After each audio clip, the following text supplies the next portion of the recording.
धर्मपुर गांव बहुत ही सुंदर और हरा भरा था। उस गांव में एक फूलों का बाग था जो बहुत ही सुंदर था। उसमें कई तरह के रंग बिरंगे फूल और फल थे, लेकिन फिर भी गांव के लोग उस बाग में जाने से डरते थे, क्योंकि गांव वाले यह मानते थे कि बाग के उस पार जो गुफा है उसमें एक जिन्न रहता है। कोई भी अगर गलती से वहां गुफा की ओर जाता तो वह उन्हें पुकारने लगता, मुझे यहाँ से निकालो, मैं यहाँ पर बरसों से कैद हूँ। जैसे ही उसकी यह आवाज़ आती लोग वहाँ से डरकर भाग जाते थे। लेकिन एक आश्चर्य की बात यह थी कि एक बूढ़ी औरत जो देखने में बहुत गुस्सैल और गर्म मिजाज की थी, उसी बाग में एक छोटी सी कुटिया बनाकर रहती थी। उसी गांव में सरजू नाम का एक साहसी लड़का अपनी दो छोटी बहन कमला और विमला के साथ रहता था।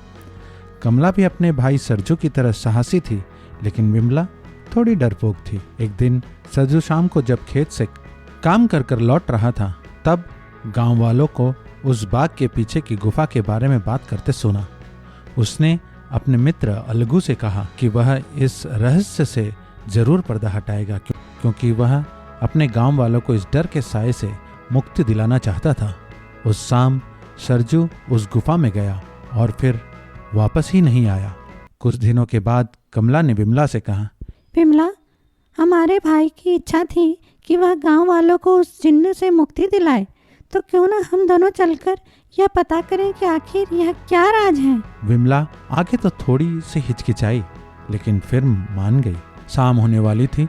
दोनों बहन जब बाग पहुंची तो इतने सुंदर मनमोहक फूलों को देखकर खूब पुलकित हो गई, और जैसे ही दोनों बहन गुफा की तरफ जा रही थी तो उन्होंने देखा कि झोंपड़ी में रहने वाली बुढ़िया हाथों में एक सुंदर सी फूलों की टोकरी लिए आ रही थी, जिसमें बहुत सुंदर सुंदर फूल थे। जैसे ही बुढ़िया ने उन दोनों को देखा, उसने उन्हें डांट कर कहा, क्या तुम दोनों को यह नहीं पता कि यहाँ गुफा में जिन्न रहता है? अगर तुम दोनों को कुछ हो गया तो क्या होगा?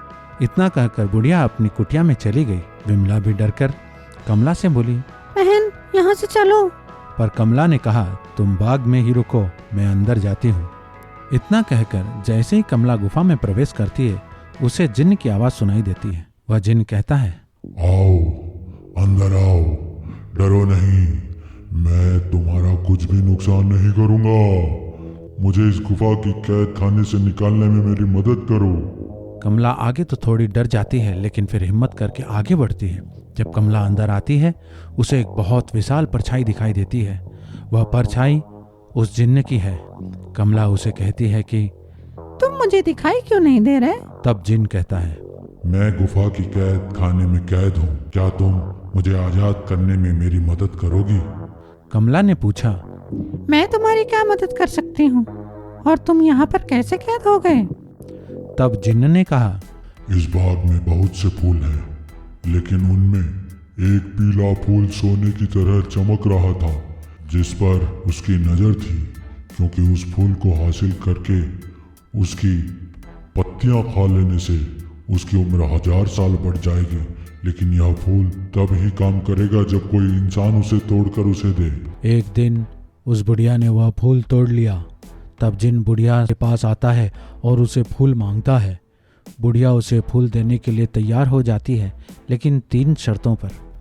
पहली शर्त कि इस बाग में फूल और फल हमेशा ही भरे रहें। दूसरी शर्त, यहाँ पर सिर्फ उसी का राज रहे, इसीलिए जिन्न को गुफा में कैद होना होगा, ताकि गांव वाले डर से वहां कभी ना आए।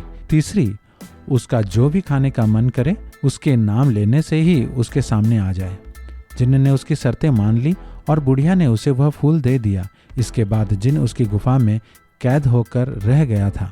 जिन्न ने कमला से कहा कि जब बुढ़िया सो जाएगी तब उसकी कुटिया में प्रवेश कर सकती हो, और उसकी टोकरी में एक चमकदार लाल रंग की सेव होगी, उसी में उसकी आज़ादी का राज छुपा है। कमला ने जिन्न से वादा किया और कहा, मैं वह जरूर लेकर आऊंगी। इतना कहकर कमला बुढ़िया की कुटिया की तरफ चल देती है। जैसे ही वह वहां पहुंचती है तो उसे अपना भाई सरजू बंदी बना हुआ दिखाई देता है। बुढ़िया गहरी नींद में सो रही थी। कमला ने धीरे से अपने भाई की बेड़ियां खोली और टोकरी में से चमकदार लाल सेव उठाकर जैसे ही मुड़ी, टोकरी जमीन पर गिर गई और आहट से बुढ़िया की आंख खुल गई। दोनों भाई बहन वहां से भागते हैं और बुढ़िया भी उनके पीछे पीछे भागती है। भागते भागते सभी कोई गुफा के अंदर पहुंचते हैं और अचानक से कमला के हाथ से लाल सेब गिर जाता है। यह देखते ही बुढ़िया घबरा जाती है और उसकी चीख निकल जाती है। सेब अब बदलकर लाल रंग का तोता बन जाता है और बुढ़िया जैसे ही आगे बढ़ती है वह वहीं पर जल जाती है। तोता गुफा में उड़ने लगता है और वह भी उसके पीछे पीछे जाते हैं। तोता गुफा की एक खिड़की पर जाकर के बैठ जाता है और कहता है कि यहाँ से गुफा के तहखाने में जाने के लिए 2 रास्ते हैं, एक सुंदर और दूसरा अंधेरा गुप्त। तोते ने बताया एक रास्ते पर उसे इस खिड़की के दरवाजे को खोलने की चाबी मिलेगी। अगर वह चाबी वह हासिल कर लेगी तो जिन आज़ाद हो जाएगा। कमला अंधेरा वाला रास्ता चुनती है। दोनों अंधेरे रास्ते से होते हुए आखिरी तक पहुंचते हैं तो उन्हें वहां 3 चाबियां दिखाई देती है। वहां से एक आवाज आती है कि एक चाबी सही है। सही चाबी का चुनाव करते ही बाकी 2 चाबियां गायब हो जाएंगी। कमला ने देखा कि एक चाबी बाकी चाबियों से छोटी है और वह लाल रंग की भी है। फिर कमला सोचती है कि तोता भी तो लाल रंग का है। कमला लाल रंग की चाबी का चुनाव करती है। उसकी समझदारी पर जिन की आवाज़ आती है वह उसे धन्यवाद देता है। कमला और सरजू चाबी लेकर तोते के पास जाते हैं और खिड़की के बगल में चाबी को ताले में डालते हैं। उसे लगाते ही खिड़की का दरवाज़ा खुल जाता है। वहाँ का नज़ारा बहुत ही सुंदर दिखता है और उसी वक्त वहाँ जिन आता है।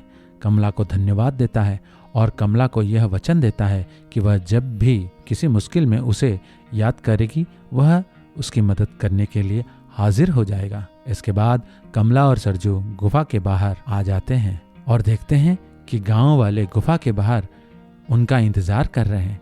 कमला और सरजू को सुरक्षित देखकर सभी लोग खुशी से झूमने लगते हैं। कमला फिर उन्हें सारी बात बताती है और अब गांव वाले उस बाग में कभी भी आ जा सकते हैं। यह जानकर उन्हें बहुत खुशी है। सब मिलकर कमला का धन्यवाद करते हैं और उसकी बहादुरी की तारीफ करते हैं।